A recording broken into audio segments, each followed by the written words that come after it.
considerations to go through when restoring or modifying an old car. And some of them is that you can add functionality and comfort features, and others are just replacing parts that are straight up worn out. Marty, tell me a little bit about how Ididit got in the business of doing steering columns of all things. Oh, okay. Well, 28 years ago, Ken Callison, the founder of the company, had a friend in a car club ask him if he could make an aluminum tilt column.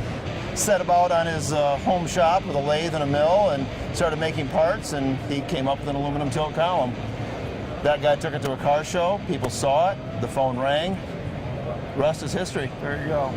So give me a little bit of the spectrum of columns that you guys make now. I mean, what applications quickly? I think we have over 1,100 part numbers. We do our universal series of columns, everything from very basic straight columns like for an old Roadster or something, to our retrofit line, which is encompassing a lot of GM muscle cars from the Tri-5 columns, Novas, Chevelles, Camaros, Corvettes.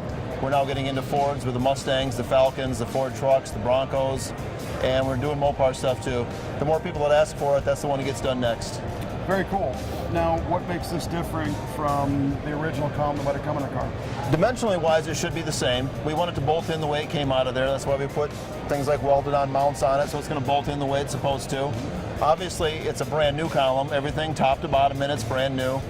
It's all US made products.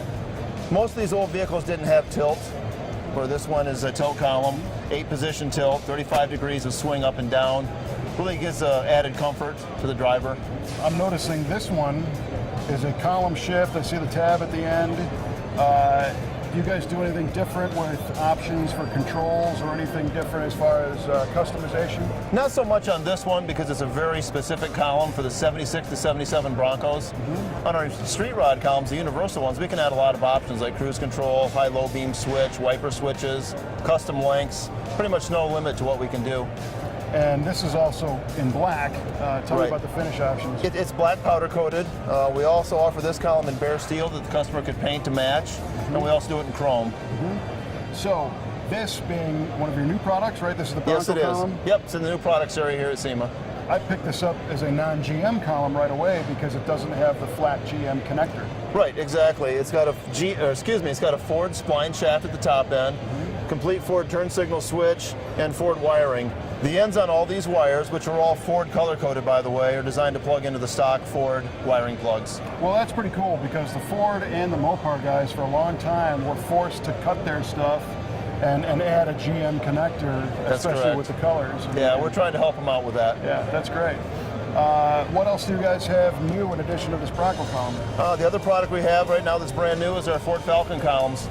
We're getting a lot of calls for those. Right now we've got the 64 and 65 Falcons all done. They're on the market. They're very similar, some slight differences in the turn signal switch, but basically it's the same column. The Falcon guys have been calling for a couple of years, really kind of took us by surprise. Falcons didn't used to be cool, but all the guys that do front ends now, front suspensions, are doing Falcons. Really? And we started hearing about it, so it was next. They're selling very well. So if I'm going to install a column in a car that you might not have a direct fit application, what do I need to know to get it right?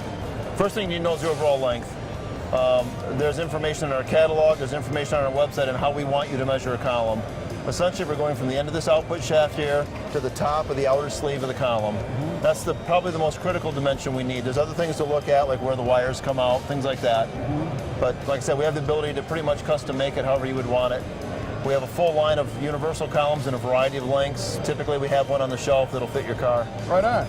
Well, listen, I appreciate it. You guys making it easier and easier to put these things in and paying attention to the details. It's very cool. All right, good. Thanks for the time. Thank you. Appreciate it. Yep.